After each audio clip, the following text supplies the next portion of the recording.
Hello, everyone. Welcome to Cherry the Geek TV. I'm Joe Vanourney. Stephen King is one of the most adapted authors from page to screen, starting with Brian De Palma's 1976 film Carrie. More than 50 directors have adapted his horror novels and short stories into over 80 films and television projects.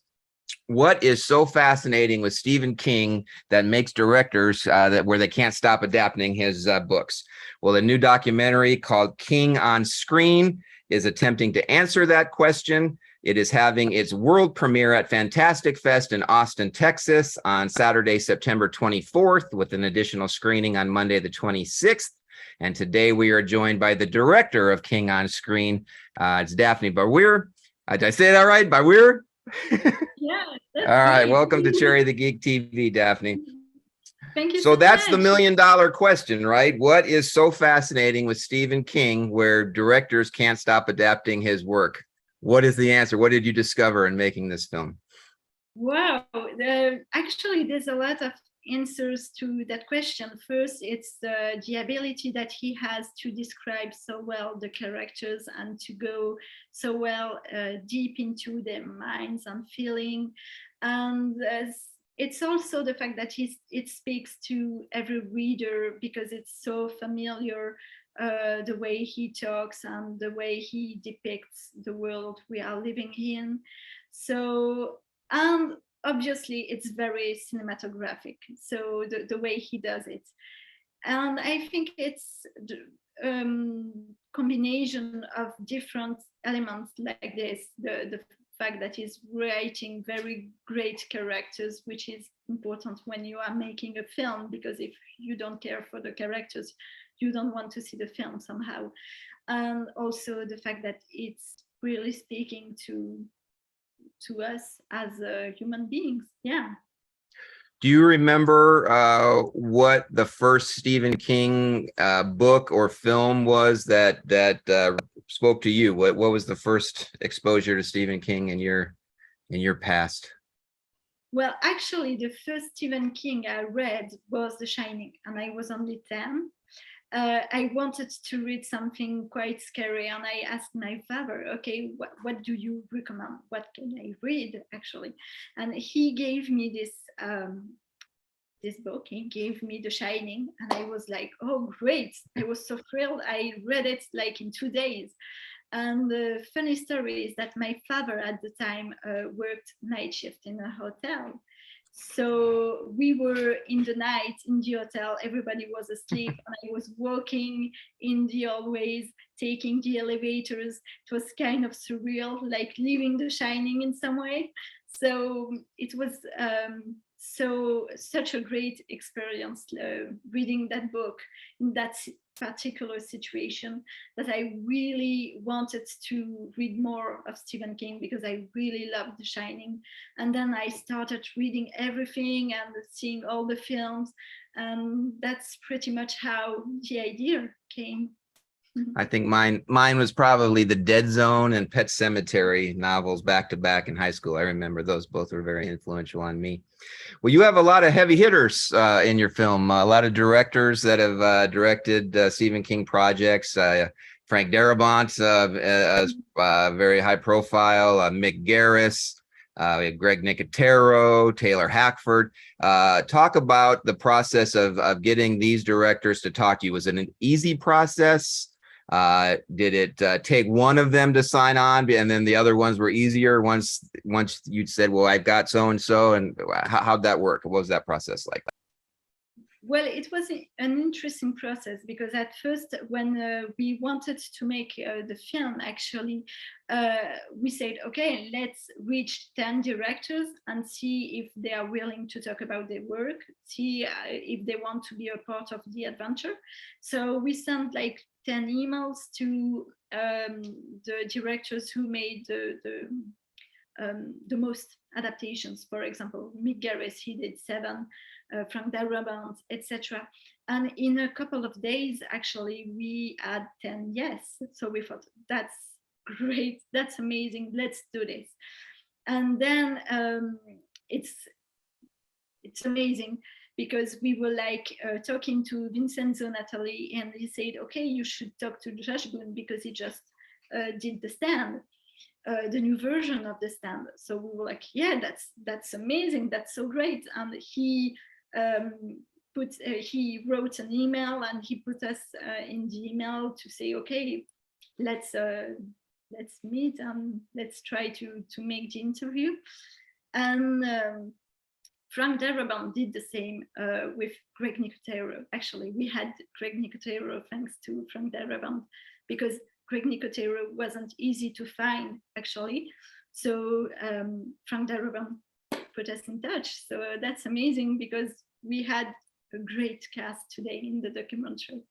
I think it's a very good group of people that you got. Do you think that there's any voices that were missing, though? Is there somebody that you wanted to include that maybe you couldn't get a hold of, or that you wish their voice was there? I think it could have been great to have Robert Reiner, for example, because he made Misery, which is like a classic. So that could have been great. John Carpenter as well, since he met Christine. And perhaps yeah, I think about Cronenberg, who did Zone. That could be great. One of the interesting things about your film is you bookend the documentary with an opening fiction scripted tribute to the world of Stephen King. It kind of opens the film and closes the film. In this bookends, you include actors that are part of Stephen King film background, actresses like Amy Irving, and I know Mick Garris is in that. And then behind the scenes, if I'm not mistaken, there were also people that did the score for that, and costumes, people that had background. Talk about that choice of doing a fictionalized bookend to the film, and how you put that together. Well, we wanted to give the audience the feeling of really entering the Stephen King universe. So we had this idea. I wanted to have some kind of, like, you are entering true fiction, like this fictional part. And I wanted to put a lot of Easter eggs, somehow like Castle Rock did it a little. And we wanted to do the same kind of vibe, I would say, to have the same kind of vibe. So I reread every Stephen King books, try to pick Easter eggs everywhere, and to build a story.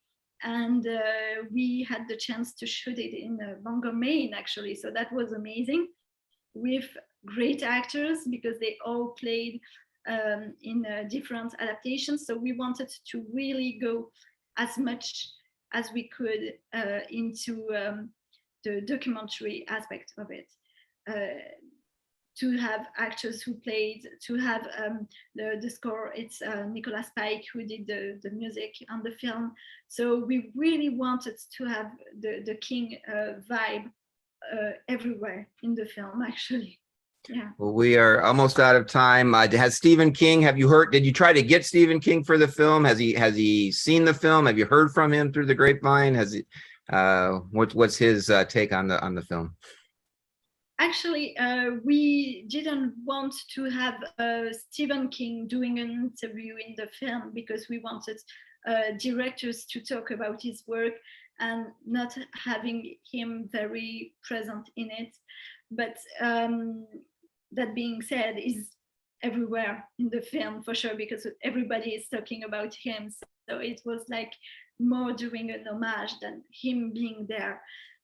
But he had seen the film here. We sent him a work in progress version of the documentary, and he replied a nice email saying he really enjoyed the documentary. So we were like, okay, we can breathe again. That's a huge victory, because it was very stressful to send him. Well, awesome. Well, everybody can see the film. If you're in Austin, Texas, going to Fantastic Fest, the film is screening Saturday, September 24th, and then again on Monday, the 26th. For those that are watching this interview on YouTube after the fact, Fantastic Fest is over. Where can they find out about the film, where they can see it at upcoming festivals, streaming services, Blu-ray? How can they get the info about the film? Well, this part I'm not really taking care of it, but I know it will be at Sieges as well, Sieges Festival and other festivals. And then I don't know, Hema, if you can say more. I think about it. Yellow Veil Pictures is the producer. They can go to their website and find out more information of where people can see the film. Daphne, Yeah. thank you so much. We are out of time. King on Screen is the name of the film. And Daphne, thanks for chatting with us today on Cherry the Geek TV. Yeah, thank you.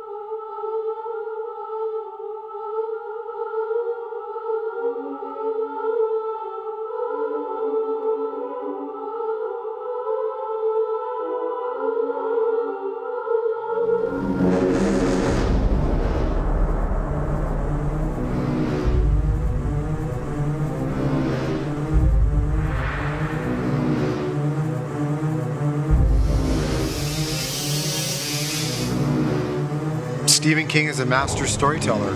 I think you'd have to grow up under a rock if you didn't know who Mr. King was and his work. He's an extraordinary writer. It's sort of like the Charles Dickens of the 20th and 21st century. Most of his stories are so vivid that they just translate well to film. Christine was such a good film, and Carrie was such a good film. From It to The Shining, the David Cronenberg Dead Zone, Cujo, Stand By Me, Shawshank Redemption. As long as he keep on writing, there will be films made of his books, because he creates worlds and he creates atmospheres that I think is very attractive to filmmakers. I think the thing that works about King, people adapting his work into film, is again his ability to burrow under the skin of characters, to really examine the darkness of humanity in such a unique, murky, funny, complex way. Adaptation is complicated because very bold choices have to be made. There's no way you can translate 600 pages of a book into a screenplay and keep everything. You want to be slavishly faithful to the source material, but at the same time still have them make sense within the context of motion picture. And to hear Mr. King say, wow, what an ending, I wish I would have thought of that. You have to applaud whoever came up with that ending. and we were going to have a call with Mr. King, and I said, what do you think I should say first? I think I'm going to tell him how much I love The Shining. And he said, I wouldn't do that because he thinks it's a total piece of shit. I think the Stanley Kubrick adaptation of The Shining is fantastic. Deep down, the essence of that movie is so Stephen King. It's not like Stanley Kubrick ejected Stephen King. I think he just kind of absorbed it into his world vision and then made something that is a beautiful amalgam of the two and really captures the essence of the book. Did you know Stephen King gives permission to adapt his movies to students for $1? That is just amazing. I don't know of any other author that does anything like that.